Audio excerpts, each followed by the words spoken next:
Pronto, hoje vamos falar das coisas que realmente importam, ou seja, a Super Bowl e o halftime show do Bad Bunny. E não sei se aconteceu mais nada este domingo, honestamente, mas não sei o que é que tu achaste Tu viste o halftime show? Eu vi o halftime show, aliás, eu fui ver o jogo com uns amigos que queriam ver o jogo, mas eu estava lá. Mas foste ver, tipo, foste a um sítio ver... Foi a casa de um amigo meu em que estávamos a ver o jogo. Mas o jogo, tipo, vês quando é que a NFL se passa... Não, se há tipo cafés a passar a NFL às 4 da manhã. Claro que não. Não, às 2. Mas o meu único propósito ali era mesmo ver o Benito. Foi mesmo só esse o meu objetivo, tanto que depois... Portanto, não foste ver o halftime show do Turning Point USA? Não, pá. Do Kid Rock. Que aparentemente nem o Trump viu, porque o Trump estava constantemente a tweetar, a dizer mal do Bad Bunny e pronto. Aquelas coisas. Ou seja, ou vês um ou vês outro, não podes ver os dois em simultâneo. Mas foi claramente o highlight of the weekend. Sim, e não aconteceu mais nada. Não, mesmo mais nada a falar. Vós tendes uma cabeça capaz de revolucionar uma pátria. Tendes uma cabeça à altura das outras cabeças. E é sobretudo por um esforço cerebral, por um esforço de consciencialização sobre as atividades laborais que vós podereis melhorar as condições de trabalho, a produtividade, a quantidade de trabalho. Então, António José Seguro foi eleito, eu sei, não era o Bad Bunny. António José Seguro foi eleito Presidente da República com o maior número de votos alguma vez que uma pessoa teve em eleição direta. Passou o Mário Soares por uma tuta e meia. Como é que te sentes em relação à vitória de António José Seguro? É assim, eu acho que não podemos também estar aqui a dizer que este foi o pior cenário que poderia ter acontecido. Obviamente que, sendo que as duas alternativas que tínhamos presentes eram António José Seguro e André Ventura, eu acho que é normal haver um sentimento generalizado de alívio com a noite de ontem, mas ao mesmo tempo eu sinto esse alívio em certa medida, precisamente pelo que eu disse, por ter sido uma derrota para André Ventura, mas por outro lado, como nós já discutimos aqui muitas vezes, nós sabemos que isto não significa propriamente nada quando falamos do crescimento de André Ventura e da extrema-direita. Eu acho que Seguro foi claramente o vencedor da noite e há toda essa questão de ter sido o presidente que angariou mais votos na primeira volta. Na segunda volta, pronto, sim. Mas eu acho que ao mesmo tempo, eu não quero estar a ser má, mas acho que ao mesmo tempo também não podemos dar esse crédito cegamente a António José Seguro, porque eu acho que esta segunda volta foi também muito particular e foi claramente a questão que nós discutimos na sexta-feira, do tal cordão sanitário para travar a André Ventura. Portanto, eu acho que António José Seguro não acarreta uma maioria tão significativa por convicção, mas sim pelo medo que a maior parte da população teve face à possibilidade, à eventual possibilidade, que era muito improvável, mas continuava a ser uma das possibilidades em cima da mesa, de André Ventura ganhar as eleições. Depois há depois outra questão que eu queria também só fazer um parêntese, que é a questão das pessoas que infelizmente não conseguiram ir votar, seja nos concelhos que as votações foram mesmo adiadas, seja em concelhos que as eleições não foram adiadas, mas nós vimos pessoas, por exemplo, imagens de pessoas irem votar de barco e tudo mais. Portanto, eu queria só deixar essa reflexão, que também acho que é um pouco triste nós estar toda a gente a cantar esta festa da democracia e esta grande vitória dos valores democráticos, quando muita população do nosso país está a ser deixada ao abandono neste momento. Eu acho que eu pego na coisa da legitimidade, porque uma coisa que me enervou-me ligeiramente. Quando se fala grande legitimidade democrática de António José Seguro, eleito com o maior número de votos.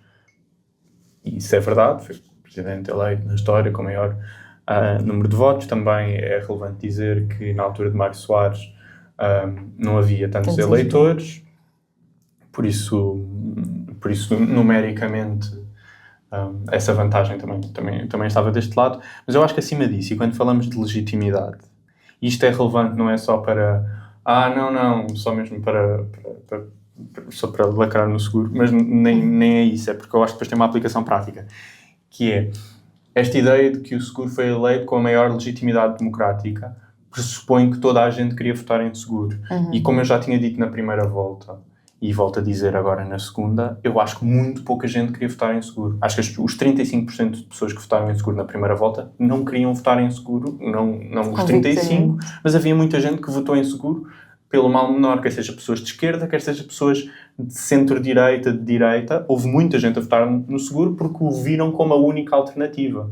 O Seguro venceu por ser o segundo candidato de toda a gente, se quisermos.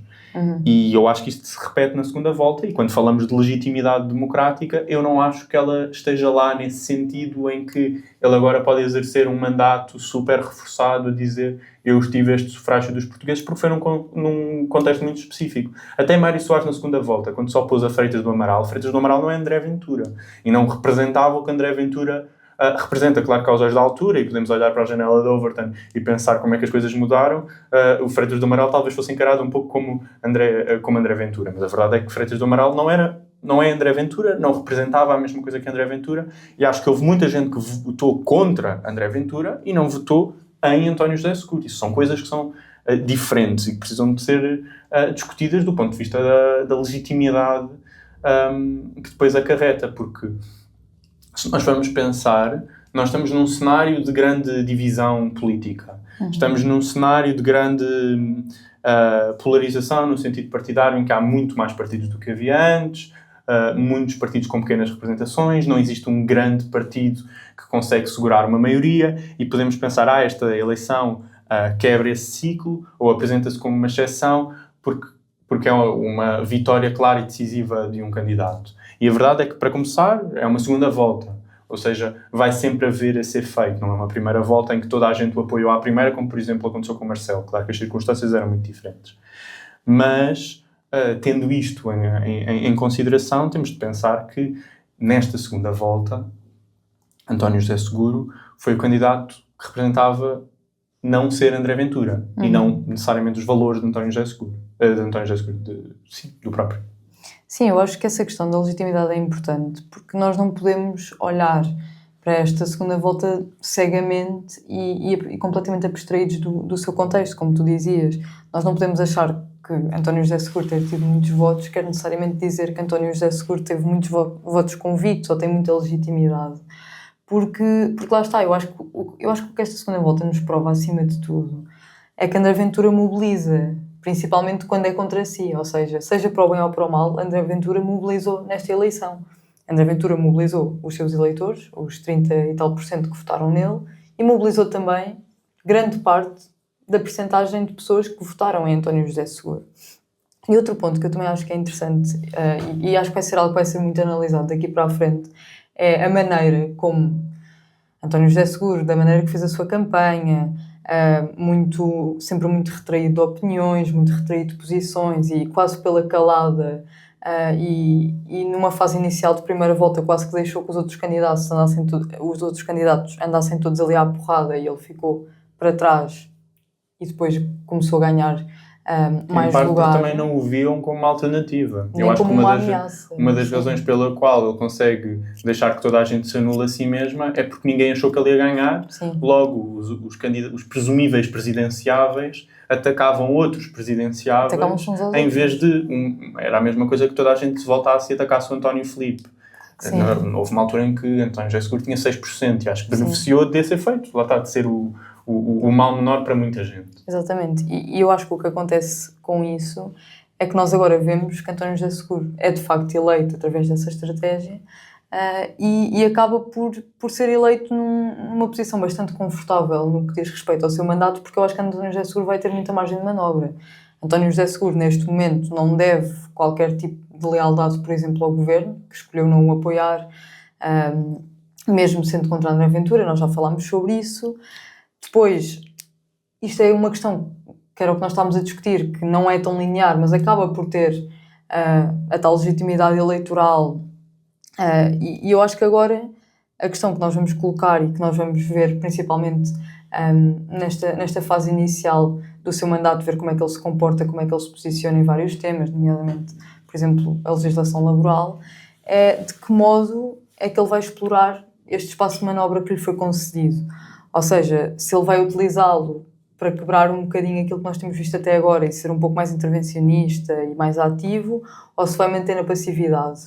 Eu acho que isto é interessante ver, ou seja, António José Seguro até agora linearmente manteve-se mais na passividade e agora com o espaço de manobra ganhou, tipo, será que vai quebrar este padrão dele? Eu acho genuinamente que não. Eu acho que António José Seguro marcou-se como alguém que não tem posição ou que funciona completamente neutro como árbitro, e ele de certa forma também já era assim. Se nós formos ver António José Seguro enquanto líder do PS no tempo da Troika, António José Seguro podia ter feito muitas coisas para travar uma série de medidas do governo Passos Coelho, e fez passar os orçamentos todos e deixou passar uma série de reestruturações.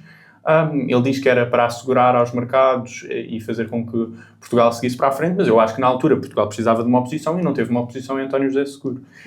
E nesse sentido, eu discordo contigo no sentido em que ele tem margem de manobra. Eu acho que ele tem muito pouco margem de manobra, exatamente pelas circunstâncias em que ele foi eleito. Que é, ele foi eleito por muita gente, sendo a segunda escolha de muita gente. Ou seja, o voto nele não foi um voto convicto. E nesse sentido, acho que a manobra, ele representa, de certa forma, um sistema. O sistema demoliberal, as ideias demoliberais, é isso que vence, não é necessariamente António José Seguro. Ou seja, até que ponto é que ele depois tem o apoio das pessoas que o elegeram para levar a cabo algumas posições. Porque depois as pessoas podem sempre dizer, ok, mas nós não te elegemos para dizer isso porque ele não disse nada. E nesse sentido, acho que está limitado à forma vaga como levou a cabo a sua campanha, e que pode perder apoio dos 70%, que na realidade nunca vão ser 70%, porque eles nunca apoiaram convictamente as suas ideias, o que é um pouco diferente se nós formos olhar para outros presidentes antes dele que realmente tiveram esse apoio logo desde o início, como por exemplo o Marcelo, que se conhecia as posições todas de Marcelo e ninguém ficou surpreso com a data de posições que Marcelo tomou. E acho que nesse sentido tem pouca margem de manobra. Tem pouca margem de manobra também, diria, devido à forma como o Luís Montenegro lida com a função de Presidente da República. Nós vimos Luís Montenegro, ao longo destes 2 anos em que foi Primeiro-Ministro, a ignorar completamente e a governar à margem do Presidente. E o que eu acho que podemos continuar a ver com Luís Montenegro é uma tentativa de continuar a ignorar Seguro. Eu acho que se Seguro, logo no seu discurso de vitória, se propõe a ajudar o governo e, de certa forma, até atira o PS um pouco para os braços do governo, no sentido em que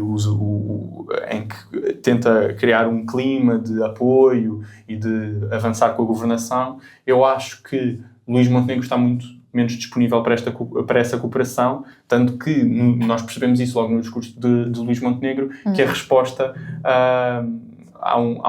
uma das partes está muito mais entusiasmada para fazer coisas do que a outra.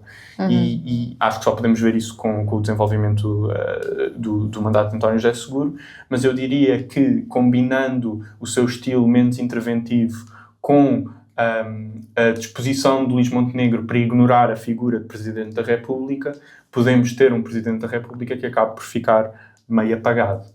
Eu acho que, falando sobre o discurso de Luís Montenegro de ontem, eu acho que também há uma parte interessante que também podemos discutir um bocadinho, que é a maneira, e isto pode ser percepcionado de várias maneiras diferentes, mas foi assim que eu interpretei a coisa. Porque Luís Montenegro faz questão de reforçar várias vezes ao longo do seu discurso que agora abrimos um período de 3 anos e meio sem eleições.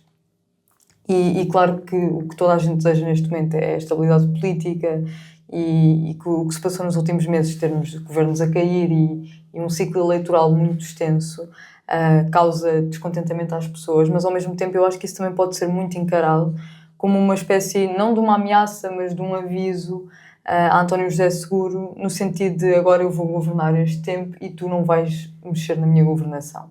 Eu acho que isso é um ponto. E queria também tocar numa coisa que tu disseste sobre o espaço de manobra de António José Seguro. Eu acho que é evidente que, por ter sido eleito com uma percentagem tão grande e com muita gente não ter votado nele convictamente, António José Seguro vai estar sujeito a muitos mecanismos de accountability e vai estar sempre a ser posto à prova pelos eleitores, principalmente por aqueles que não votaram nele convictamente. Eu acho que isso é claro. Mas ao mesmo tempo eu acho que também acabou por acontecer aqui um fenómeno, principalmente na segunda volta e não tanto na primeira, que nós tocamos muito nisto, nas pessoas que votaram em António José Seguro não votaram convictamente, estes 70% não são 70% de votos convictos, e obviamente que isso é maioritariamente verdade. Mas ao mesmo tempo o que eu fui reparando ao longo do tempo, seja em figuras públicas ou mesmo em pessoas à minha volta que se calhar nem sequer votaram em António José Seguro na primeira volta e agora na segunda votaram, foi que muitas pessoas começaram a confundir convicção com medo. Ou seja, este medo de André Ventura era tão presente e tão grande que houve muita gente que começou a apoiar António José Seguro quase convictamente, mas lá está, não necessariamente por acreditarem no projeto dele ou não necessariamente por aquele ser o candidato de referência dessas pessoas, mas sim por medo. E eu acho que isso é perigoso, porque eu acho que, lá está, até que ponto é que António José Seguro também não vai ter mais espaço de manobra precisamente porque pelo menos não é o Ventura que está lá. Foi ele que ganhou, mas pelo menos não é o Ventura que está lá. Eu acho que isto também é um caminho para onde as coisas podem descambar um bocadinho. Eu acho que nós temos aquela questão que é António José Seguro existia, como aquilo que eu já tinha dito, enquanto o candidato que representa o sistema demoliberal e não António José Seguro em si. E nós, acho que neste período de campanha ele funciona em oposição a André Ventura antes de qualquer outra coisa, mas a realidade é que, terminando a eleição, António José Seguro indo para a presidência e André Ventura indo para líder da oposição para o Parlamento, acho que essa oposição entre as duas figuras, tendo em conta que já não estão num período eleitoral... Sim, aliás, ontem António José Seguro diz que eles a partir daquele momento já não são oponentes. Tanto que já não estão num período eleitoral, eu acho que esta figura, o apoio em torno de António José Seguro, tu estavas a dizer que funcionava pelo medo, que funciona na medida em que ele existia na oposição a André Ventura, desaparece na medida em que deixa de ter um antagonista e passa a ser António José Seguro só por si. Ou seja, António José Seguro passa a funcionar enquanto figura que se representa a si mesmo e deixa de representar as ideias demoliberais, porque neste momento essa etapa foi ultrapassada. As pessoas vão começar a olhar para ele como o Presidente da República e não como o salvador, a hipótese de salvar o regime, se quisermos, porque isso já é um passo que foi ultrapassado.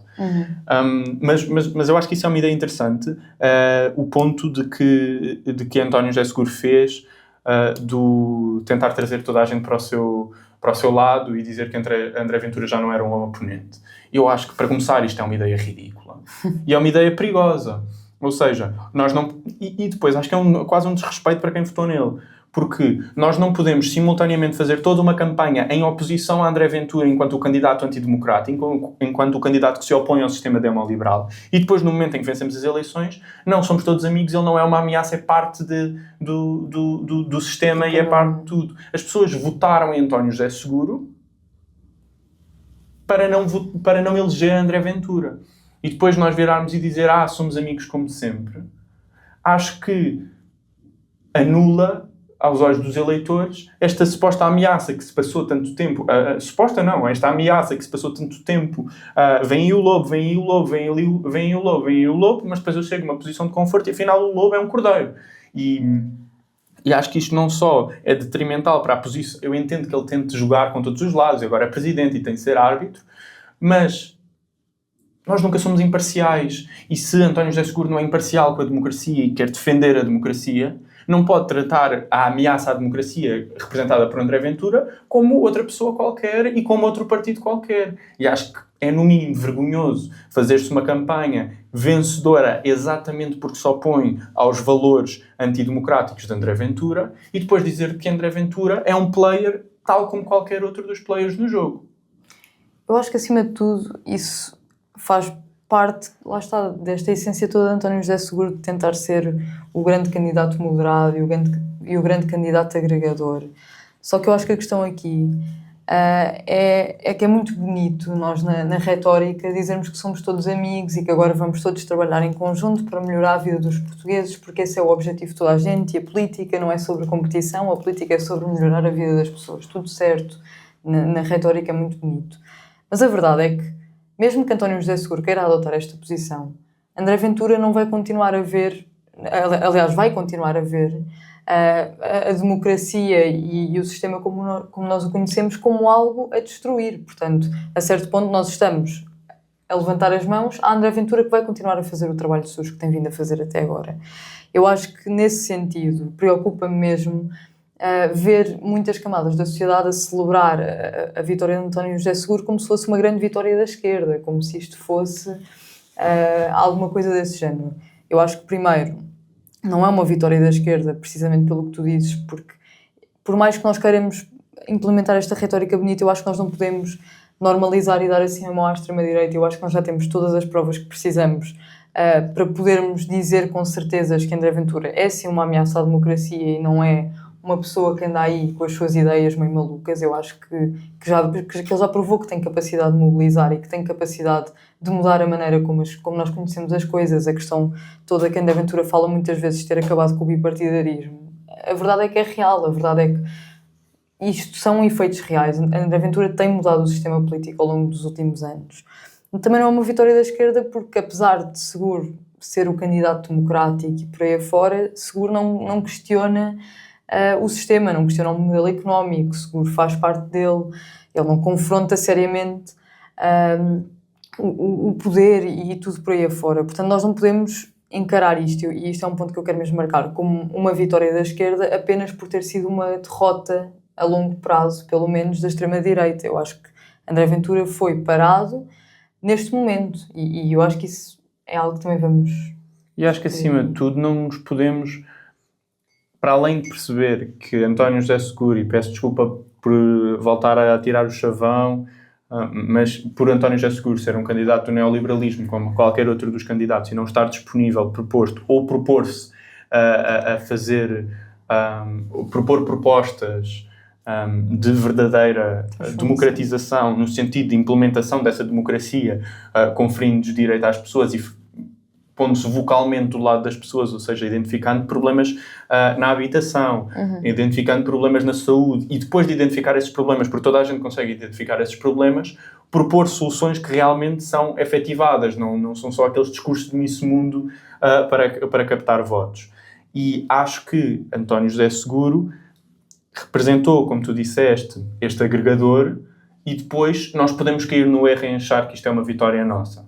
E isto não é uma vitória nossa.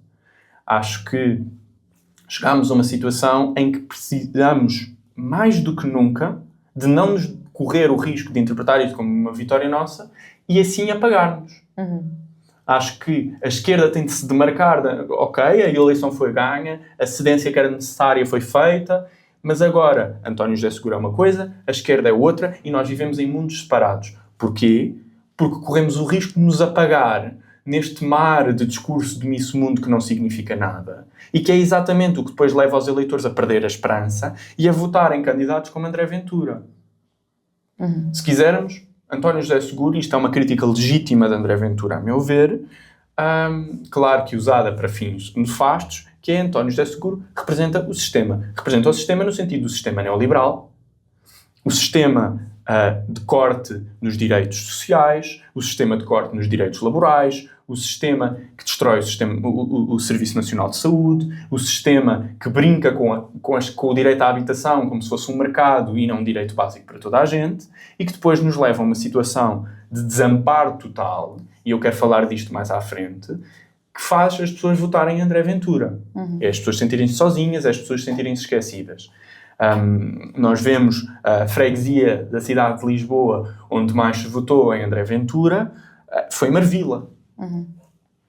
Marvila, que é a freguesia mais pobre, a freguesia da zona de Chelas, onde se situam a maioria dos bairros sociais, de pessoas que foram abandonadas pelo Estado. Foram abandonadas pelo Estado e votam num sentido de uma ruptura. Mesma coisa com outros distritos como Porto Alegre, que é completamente ignorado e que é o sítio onde André Ventura teve os seus melhores resultados.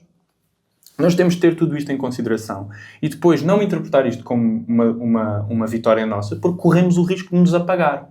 Corremos o risco de nos misturar nesta sopa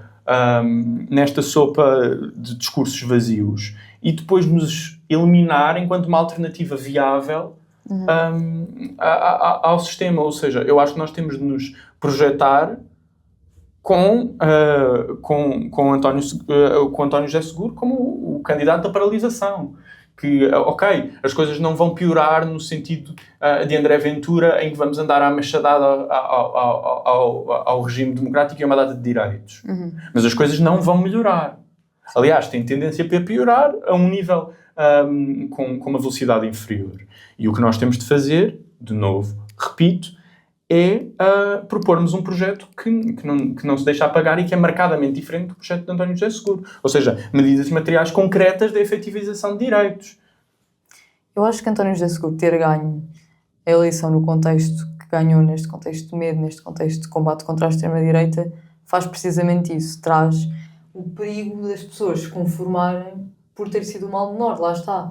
Eu acho que, por exemplo, falando dos discursos de António José Seguro e principalmente do discurso que António José Seguro dá ontem, o seu discurso de vitória, eu não... Porque lá está, eu acho que às vezes parece que quando as pessoas estão a criticar António José Seguro pela falta de ambição, ou pela falta de posicionamento, ou pela falta de esperança, depois há aquela coisa tipo, mas os discursos dele, e ele tem tanta projeção para o futuro do país e por aí afora. Eu acho que nós podemos ouvir coisas muito bonitas e ficar todos muito agradados, mas eu acho que quando as coisas não têm nenhuma aplicação prática, a coisa morre por aí. Eu acho que o perigo é precisamente esse. Nós estamos num momento em que é perfeitamente normal, as pessoas estão com medo, as pessoas estão descontentes, as pessoas estão a ver a extrema-direita a galopar cada vez mais em todas as eleições, e é normal que isso assuste as pessoas. Está aí, está tudo certo. Agora a questão é, este tipo de discursos que acabam por ser vazios, o que fazem é precisamente têm esse efeito quase desmobilizador e quase de conformar as pessoas que estão assustadas, então ouvem isto como uma espécie de conforto quase. Só que eu acho que isto depois também pode ter, por um lado, esse efeito de conformar algumas pessoas e de se calhar de desmobilizar um bocadinho, de continuar a exigir mais, mas depois também tem o outro lado, que é, eu não consigo imaginar o quão frustrante deve ser para pessoas que verdadeiramente vivem mal e, como tu dizias, vivem completamente abandonadas pelo sistema, de ouvir António José Seguro nestes discursos a pintar o mundo dos unicórnios. Eu não consigo imaginar o nível de frustração que estas pessoas não devem sentir nestes momentos. E depois, obviamente, que o que isso vai fazer, como tu dizias, é que essa frustração e esse abandono vão ser capitalizados por estas forças perigosas como é André Ventura. Eu acho que isto é importante nós percebermos, porque nós não podemos achar que é porque António José Seguro diz que tem muita esperança para o futuro do país e que vai fazer tudo, que isto é uma realidade, ou que ele vai fazer tudo o que é realmente necessário para, de facto, melhorar a qualidade de vida das pessoas e fazer com que as coisas mudem, fazer coisas verdadeiramente transformadoras. Eu acho que o perigo de António José Seguro também é muito este. E depois isto leva-nos àqueles discursos da treta de uma quantidade de pessoas de esquerda que a mim me incomoda muito, uma parte de pessoas de esquerda privilegiadas, que atacam, e isto eu vi, a eleição foi ontem, e eu já vi isto algumas vezes nas redes sociais, que atacam as pessoas de Marvila que votaram em em André Ventura, que atacam as pessoas de Porto Alegre que votaram em André Ventura, atacam de Elvas que votaram em André Ventura. De que lado é que nós estamos? Eu acho que diabolizar pessoas que se sentem completamente abandonadas, que estão completamente sozinhas, e depois nós sabemos, porque se investigarmos a forma como as pessoas votam, as pessoas não votam em André Ventura porque são racistas, xenófobas, concordam com toda a agenda de André Ventura e votam nele nesse sentido. Não, as pessoas sentem apelo por algumas propostas específicas, sentem-se defraudadas pelo sistema de uma forma geral e colocam esse apoio nesse sentido. Esta era a função da esquerda. Esta era a função da esquerda. Era apontar as falhas do sistema, apontar as limitações do sistema e projetar esperança que algo pode ser diferente. E quando nós nos isentamos desta função e depois diabolizamos as pessoas que votam em André Ventura, esquecendo-nos, por exemplo, das pessoas de Chelas, são pessoas que seriam o eleitor da esquerda, estamos a anular as nossas chances de vencer. A esquerda não pode ser o que se tornou, de um bloco cada vez mais pequeno e em diminuição, de uma classe média urbana, altamente educada e minoritária. A esquerda deve representar os desafortunados da terra. A esquerda deve representar as pessoas que trabalham 2 trabalhos e ainda chegam a casa e precisam dar comida aos filhos. As pessoas que querem uma renda acessível. As pessoas que precisam do Serviço Nacional de Saúde porque não conseguem ir ao privado. Isto é o que a esquerda deve representar. E é quando nós nos isentamos destas posições e depois diabolizamos as pessoas que estão numa situação de desamparo total, que também não só prescindimos da nossa vitória, como prescindimos do nosso ethos, da nossa razão de ser base. Que é um mundo melhor, que é a construção de um mundo diferente para todos. E eu acho que o perigo com esta coisa toda, que eu também já tinha dito, é colarmos a António José Seguro, fazermos desaparecer uma ideia de esquerda que luta e depois eliminarmos enquanto alternativa. E enquanto o sistema fica progressivamente mais podre, crise económica atrás de crise económica, corte salarial atrás de corte salarial, aumento do preço das casas atrás de aumento do preço das casas, toda a gente perde esperança. E toda a gente sabe que eu não pago a renda da casa com democracia. Eu não pago as contas do médico com república. Estes discursos que depois só falam de salvar este sistema soam à hipocrisia das pessoas que não conseguem sentir o sabor da democracia na sua boca porque ela efetivamente não lhes chega. E por isso eu acho que nós corremos o risco sério de nos diluir nestes movimentos que não têm significado nenhum e que lutam por conceitos que depois não são aplicados à maioria das pessoas e julgam aqueles que logicamente não conseguem estar do lado dos conceitos porque nunca os presenciaram, porque não os sentem, porque eles não chegam à sua vida. Eu queria falar dessa questão específica, da questão de diabolizarmos as pessoas que votam em André Ventura ou que noutras eleições votam no Chega e por aí adiante. Eu acho que, e isso também é um tipo de discurso que me irrita bastante. Primeiro porque lá está, é aquela ideia básica de que nós não podemos ser tapadinhos e achar que 1 milhão e tal de pessoas que votam em André Ventura é porque, como tu dizias, é porque são racistas ou porque são xenófobos ou porque são machistas ou o que seja. Obviamente que há pessoas que sim o são e há pessoas que votam no Chega ou no André Ventura porque de facto concordam com essas posições de André Ventura. Mas ao mesmo tempo, e um dos argumentos que eu ouço muito dessa tal esquerda privilegiada que gosta muito de apontar o dedo às pessoas que votam no Chega é porque eles são todos burros e porque eles não leem e porque eles não estudam e por aí adiante. Quando nós estamos a falar, como tu dizias, de pessoas que trabalham 2 trabalhos, pessoas que se têm de preocupar com dar comida aos filhos no fim do mês, pessoas que não sabem se o ordenado vai chegar para pagar a renda, se calhar essas pessoas não têm tempo para chegar a casa depois de um dia exaustivo, 12 horas de trabalho e de transportes e de trânsitos e de filhos e do que seja, e irem ler o programa político do partido X ou do partido Y, ou de irem ver os polígrafos e perceber que se calhar tudo o que André Ventura diz é mentira.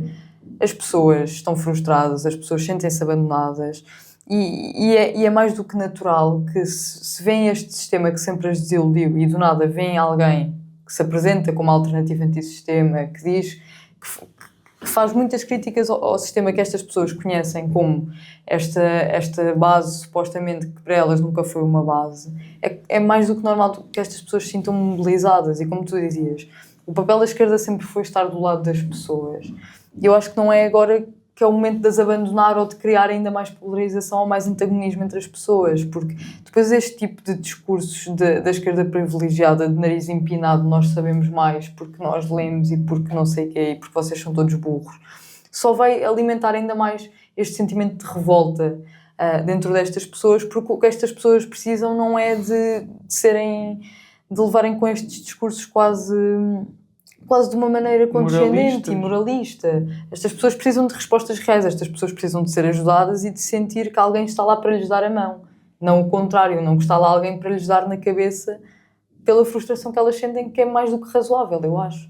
Sim, ou seja, eu acho que se gastássemos metade da energia que gastamos a fazer estes posts de olhem como Marvila teve 36% das pessoas a votar no Chega, ignorando que Marvila é a freguesia mais pobre de Lisboa, e como Arroios é essa freguesia iluminada, que teve apenas 18% dos eleitores, e gastássemos tempo a estar com as pessoas, a ouvir as pessoas, e a construírem projetos, não para as pessoas, mas com as pessoas,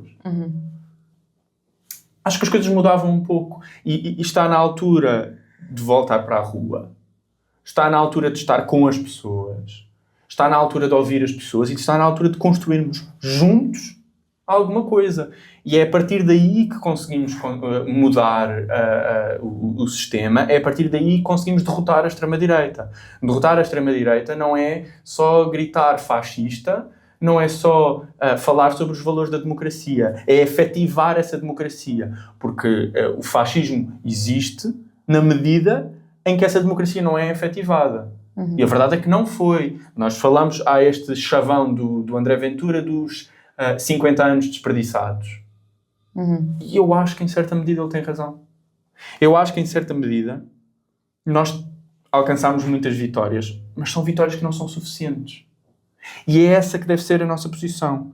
É que nós chegámos a um sítio muito melhor do que o fascismo dos 50 anos anteriores, mas que não é suficiente. E que temos de exigir mais, e que temos de continuar a exigir mais, e que não basta dizermos defender a democracia.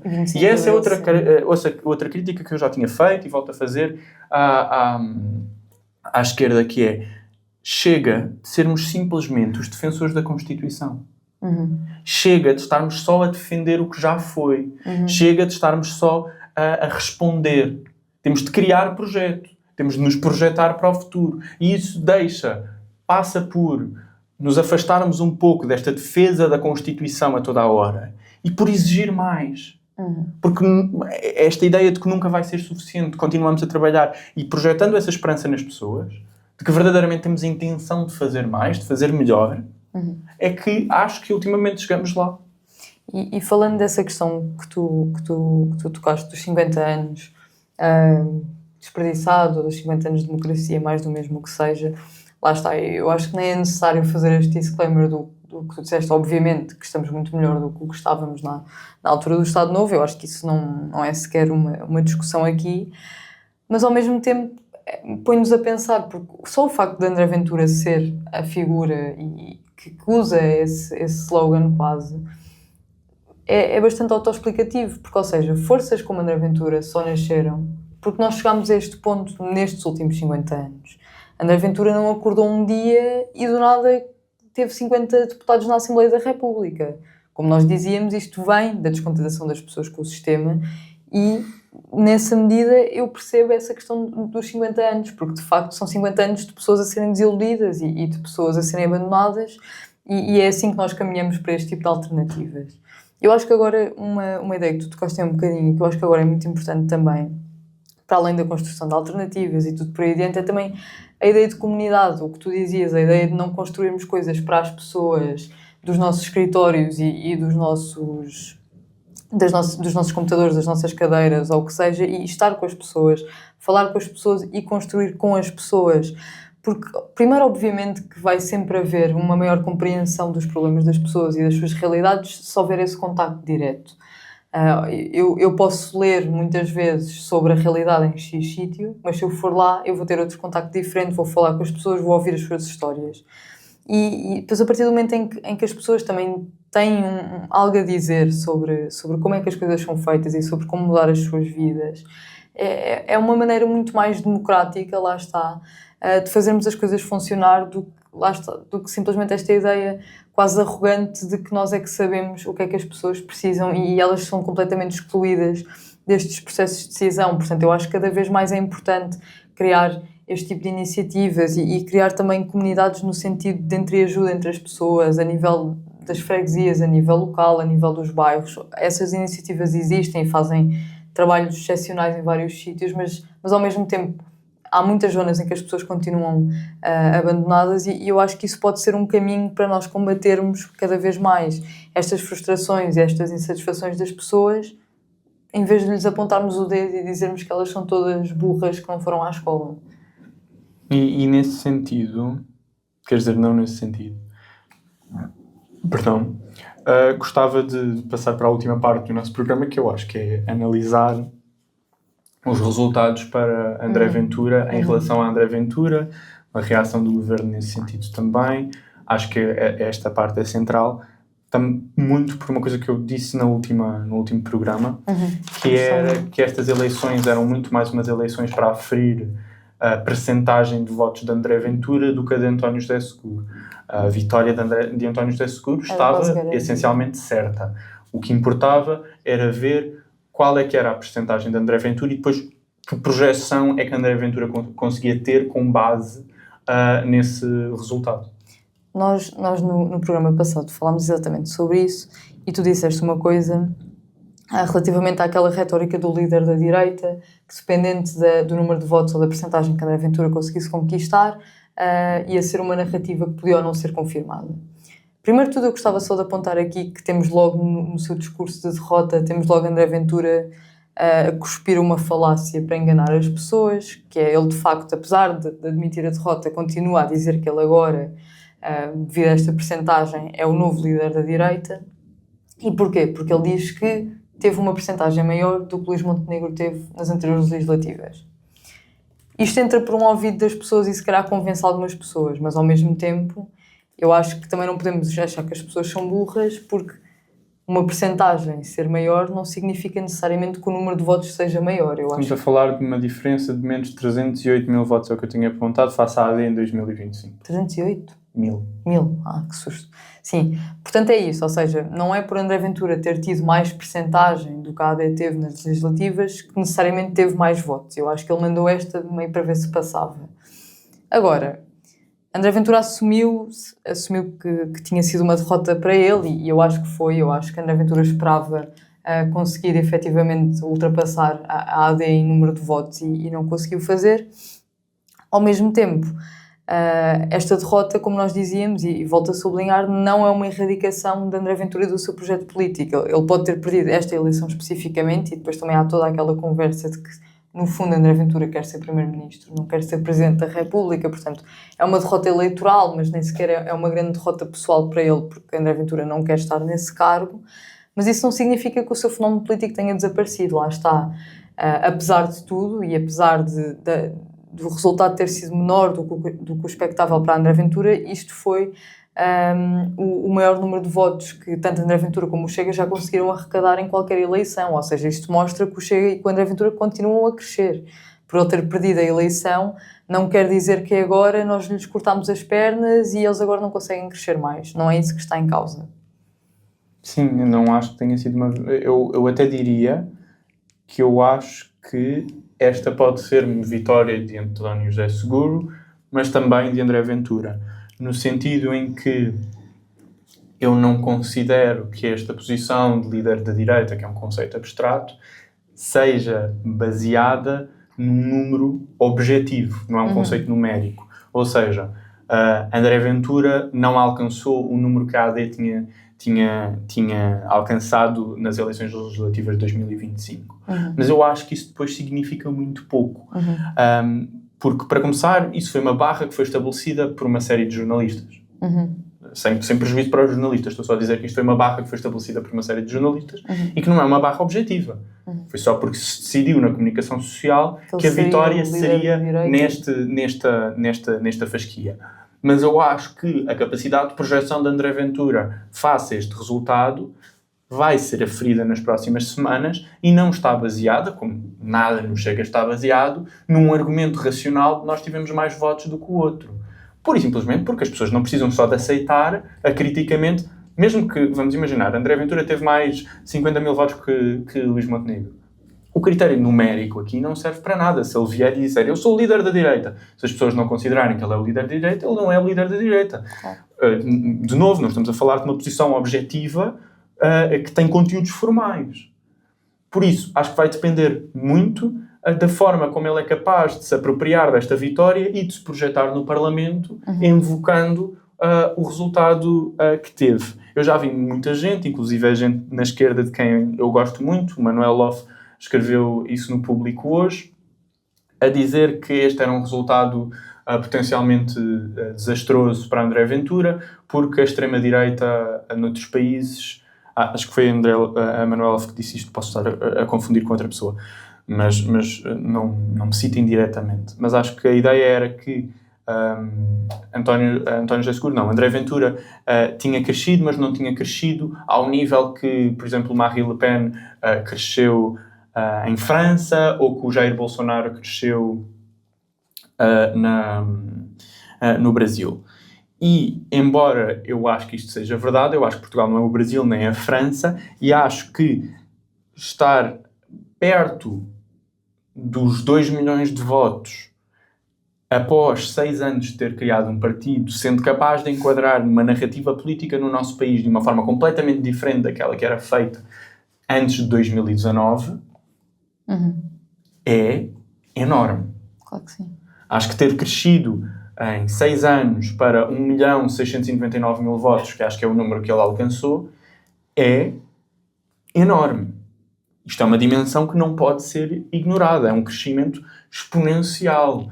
E acho que o tecido, o trabalho prévio para isso acontecer num sentido concreto, não estava tanto lá como estava nestes outros 2 cenários. Ou seja, o Jean-Marie Le Pen já existia com a Frente Nacional, numa trituração muito mais extremada, muito mais antissemita antes.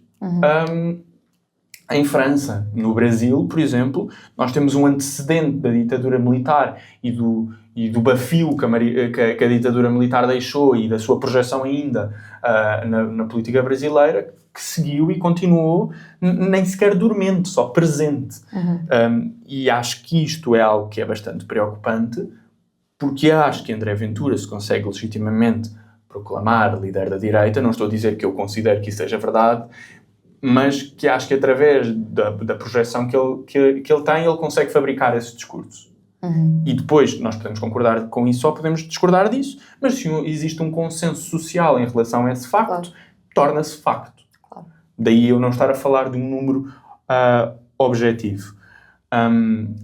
Depois há outra questão numérica que é bastante relevante, que é, e estas contas não estão exatamente atualizadas porque eu acho que as fiz antes do resultado final, mas o número não vai oscilar muito. André Ventura subiu, face às legislativas de 2025, em 404.000 votos. 404.000 votos. Isto é substancial. Este é novo eleitorado que está do lado de André Ventura, que não estava antes. Claro que algumas destas pessoas, numa escolha parlamentar em que há muito mais partidos, vão de volta a gravitar para o seu voto de origem. Mas depois há muitos que são abstencionistas que se vão manter, e há muita gente que votou André Ventura pela primeira vez, arrancou o penso e agora já está lá. E o que nós vimos, e também já tenho falado aqui disso, nesse sentido, é uma progressiva aceitação do Chega no eleitorado da direita, especialmente do PSD, através do discurso do seu próprio líder, o primeiro-ministro, que conduz a que haja uma fatia do eleitorado entre o Chega e o PSD, que na altura estava bem fixada no PSD e que agora está muito mais volátil. E isso significa que nas próximas eleições, continuando tudo exatamente da mesma forma, e nós sabemos que isso depois também não é assim, mas continuando tudo exatamente da mesma forma, existe uma capacidade desse eleitorado flutuar muito mais para o Chega, e depois o PSD está numa situação um pouco complicada. E depois há uma repetição, que eu já fiz aqui muitas vezes e por isso não me vou alongar muito, mas a cópia é sempre pior que o original, e se nós passamos a nossa vida a legitimar o Chega, elevando-o a parceiro de governação do lado do PS, como o Primeiro-Ministro até disse ontem no seu discurso após a vitória de Seguro, e continuamos com esta retórica de ódio, a passar projetos legislativos, quer a lei dos estrangeiros, quer a lei da nacionalidade, quer a lei das burcas, que legitimam o discurso do Chega, chegamos a um ponto em que, eu volto a repetir, a maior ameaça que o Chega representa não é o PS, é o PSD, porque partilham um eleitorado. Acho que os números, a taxa de aceitação do eleitorado do PSD no Chega neste momento, nos últimos anos, subiu brutalmente, desde 2023. Acho que era perto de 30%, agora é perto de 70%. Isto é um numérico, é significativo e vai implicar, e vai depois ter implicações na forma como é feita a política no Parlamento a partir de agora. Sim. Primeiro de tudo, eu acho que a questão que tu tocaste dos precedentes e dos antecedentes é muito importante, porque eu acho que ver um crescimento progressivo porque até agora o crescimento do Chega não teve nenhuma quebra, é um crescimento progressivo, sem precedentes. Eu acho que é realmente preocupante, e eu acho que, mais uma vez, é uma daquelas coisas que nós não podemos continuar a sacudir para baixo do tapete, e é algo que tem que ser encarado. Agora, algo que tem que ser encarado, talvez não da maneira, por exemplo, como nós já discutimos aqui, que o PSD o faz. Não é algo que tem que ser encarado no sentido de ter de ser completamente normalizado e aceite na forma de fazer política. Eu acho que não está por aí. Quando eu digo que tem que ser algo encarado, é no sentido de que tem que ser algo encarado como uma verdadeira ameaça e algo a combater prioritariamente. Depois, sobre o que tu falavas, sobre a questão de que vai ser interessante ver daqui para a frente como é que André Ventura se vai apropriar desta eleição para construir qualquer que seja a narrativa.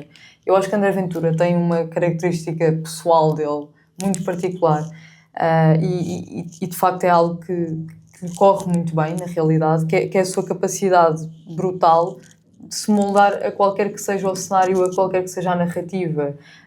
Num cenário hipotético, por exemplo, quando o governo cai, se André Ventura provoca a queda do governo, é porque está contra o sistema e porque isto está tudo mal e nós temos de derrubar isto. Mas se André Ventura não faz com que o governo caia, já é porque é a favor da estabilidade política e está a tomar a decisão responsável. Portanto, vimos o 180 com o pacote laboral, por exemplo. Por exemplo, exatamente. Portanto, ele tem esta capacidade quase camaleónica de se adaptar às circunstâncias do momento.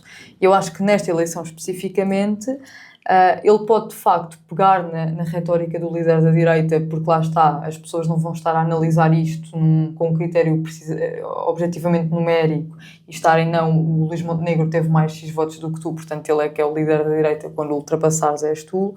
Portanto, ele pode pegar nessa retórica e continuar a ameaçar o PSD, como tu dizias, seja pela partilha do eleitorado, pela conquista mesmo de algum eleitorado. Depois, outro argumento que André Ventura pode perfeitamente usar, que legitima esta narrativa, é o facto de ele ter derrotado o candidato do governo nas eleições, ou seja, nós tínhamos N candidatos de direita nas eleições, de facto André Ventura foi o que sobressaiu e o que teve maior percentagem, portanto também tem sempre esse argumento a seu favor.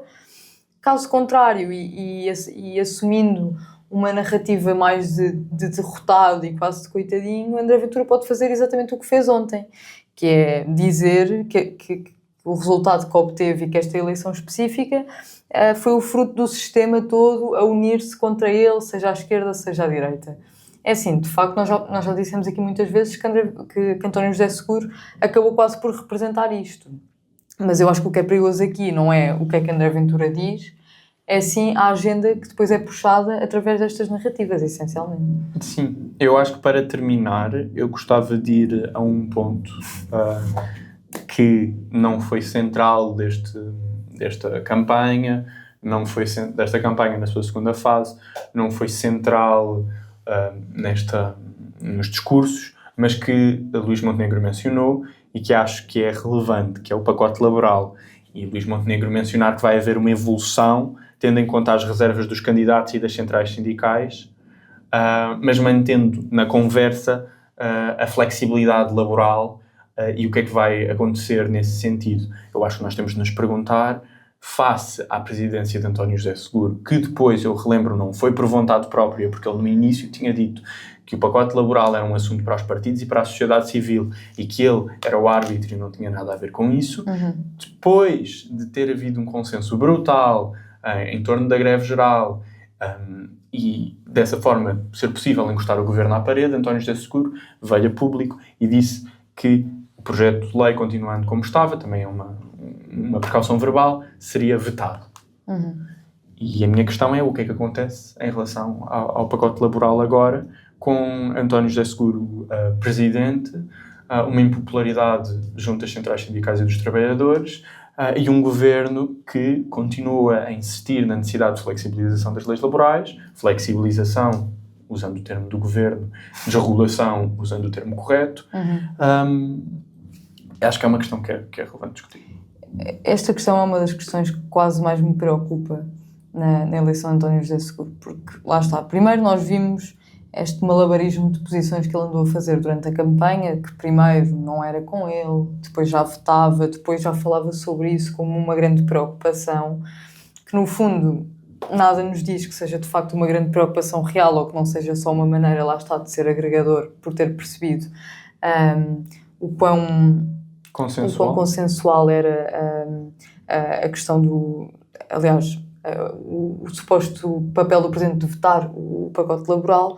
Portanto, isso é uma questão que me preocupa sinceramente, até porque, lá está, não querendo estar aqui a remexer águas do passado, mas não seria a primeira vez que víamos, como tu dizeste já há algumas intervenções atrás, António José Seguro a fazer menos do que o possível e quase a dar campo livre à direita para fazer o que bem entende. E eu acho que isso é perigoso e se nós vimos isso a acontecer num período tão dramático para a sociedade como foi o período da Troika, nada nos diz que não vamos ver isso a acontecer agora com o pacote laboral. Portanto, eu acho que é uma questão que vamos observar de perto nos próximos tempos e eu acho que há um grande perigo mesmo de António José Seguro, lá está, na sua passividade, querer jogar muito mais no papel de árbitro do que de facto ter um pé a bater e dar um murro na mesa sobre esta legislação laboral que é um atentado aos direitos das pessoas, como nós já sabemos. É por isso que é fundamental, sabendo que quem conseguiu impor ou quem conseguiu travar neste momento temporariamente o avanço do pacote laboral foram as pessoas na rua, os trabalhadores que fizeram greve de uma forma massiva, sabendo que foram as pessoas que foram capazes de fazer isso e que depois forçaram André Ventura, António José Seguro e muitos candidatos a vergar o joelho, claro, e a respeitar a vontade soberana do povo manifestada nas ruas. Isto tem de ser repetido. Sim. Acho que António José Seguro precisa de ser incentivado a fazer o que está certo e também mostrar ao governo que esta é uma luta que não pode ganhar. Isso é necessário uma projeção nas ruas, é necessário que a luta seja mantida num ponto de ebulição em que é mostrado o quão impopular é este pacote laboral e por isso é necessário que as pessoas estejam presentes nas greves e nas manifestações, que façam partilhas de posts, de artigos que discutam o pacote laboral, que discutam isso com os seus colegas de trabalho, com os seus colegas de faculdade. É preciso criar um barulho enorme em torno deste tópico. Relembro que há uma manifestação que vai acontecer no dia 28, sábado deste mês. Domingo neste mês. Já está convocada, vai acontecer em muitos pontos do país, acho eu, que não é só em Lisboa, e nesse sentido é importante, se queremos verdadeiramente travar o pacote laboral, fazermos pressão sobre o governo e sobre todas as entidades políticas para entenderem que esse é o sentido que têm de tomar. Não sei se tens mais pontos. Isto já é um bocadinho viagem, mas ao mesmo tempo nós falámos disso há pouco e tu acabaste por não tocar nisso e também é um parêntese que eu gostava de acabar e já não tem necessariamente a ver com esta segunda volta, mas é a questão do Cotrim. A questão de agora João Coutinho de Figueiredo ter um espaço de debate na SIC, aos domingos, acho eu. O espaço que antes era de Marcos Mendes e que antes de Marcos Mendes tinha sido de Marcelo Rebelo de Sousa. Exato. Portanto, vai haver um novo programa do qual a João Coutinho de Figueiredo vai fazer parte do painel. Eu acho que vai ser só ele mesmo. É igual ao de Marcos Mendes. E eu queria só sublinhar o absurdo que é nós termos João Coutinho de Figueiredo completamente passado há umas semanas atrás a dizer que os jornalistas lhe tinham destruído a vida por os jornalistas terem simplesmente falado e investigado sobre as alegações de assédio que João Coutinho de Figueiredo enfrentava. Levantou sobre si próprio. E levantou sobre si próprio também. E agora é isto que ele recebe e é este tipo de pessoas que nós continuamos a receber nos espaços de debate televisivos. Lá está, isto não sendo uma crítica aos jornalistas diretamente, como é óbvio, mas sim uma crítica ao tipo de narrativas e de pessoas que continuam a ser aceitos nestes espaços que essencialmente é uma decisão dos órgãos superiores dos canais de E que comunicação. pode ser encarada como uma tentativa de promover o candidato Claro que sim. Coutinho de Figueiredo para as eleições de 2029 ou de 2000 Fazer aquele caminho, Exato. como Marcelo, por exemplo. E releva uma hipocrisia enorme esta tentativa de projeção de candidatos, e mostramos também que os organismos de comunicação social não existem no éter enquanto neutros, meramente a informar as pessoas. Nesse sentido, terminamos este programa. Não sei que recomendação cultural é que tu tens. Pronto, eu vou acabar como nós começámos. Ontem foi o halftime show da Super Bowl. Lá está, isto vem, a minha recomendação vem no sentido especificamente do halftime show e do concerto do Bad Bunny. Eu não podia estar mais nas tintas para a NFL e para a Super Bowl, e acho que até... É uma grande promoção da América enquanto exatamente. Produto. Acho que até é algo a evitar. Os anúncios. Acho que até é algo a evitar, mas acho que não podia deixar de falar sobre o concerto que Bad Bunny deu no intervalo. Bad Bunny está agora num momento, ele ganhou Grammys, ele fez o halftime show da Super Bowl, que é um marco na carreira de qualquer artista, e eu fico feliz que assim o seja, porque apesar de se calhar não ser o meu tipo de música preferida, ou o teu tipo de música preferida, ou o tipo de música preferido de quem nos está a ouvir, porque também é algo mais mainstream, mas eu acho que de facto passa uma mensagem, nomeadamente este último álbum dele e toda a mensagem que ele passou no halftime show, não de uma maneira muito gritante, mas ao longo da atuação há vários sinais da cultura dele e que é importante preservar. Portanto, é essa a recomendação que eu deixo. Recomendo que vejam a atuação, e é isso que eu recomendo esta semana. Eu recomendo, porque eu tenho estado muito ocupado com estas coisas das presidenciais e dos programas, por isso vão permitir-me fazer batota. E vou recomendar uma coisa que eu sei que há muita gente que ouve o nosso programa no YouTube, que é uma audiência que nem sempre está conectada às nossas outras redes. Permitam-nos recomendar a nossa newsletter, que também existe. Ou seja, não me estou a promover só a mim, estou a promover. Eu também escrevo lá, mas nós há textos às terças às quartas e aos domingos.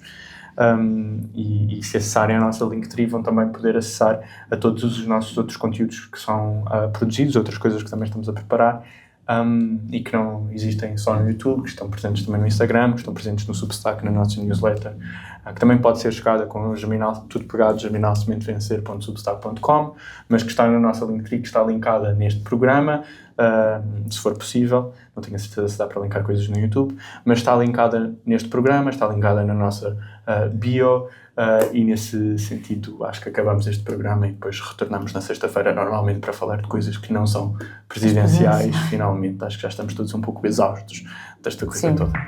Obrigada.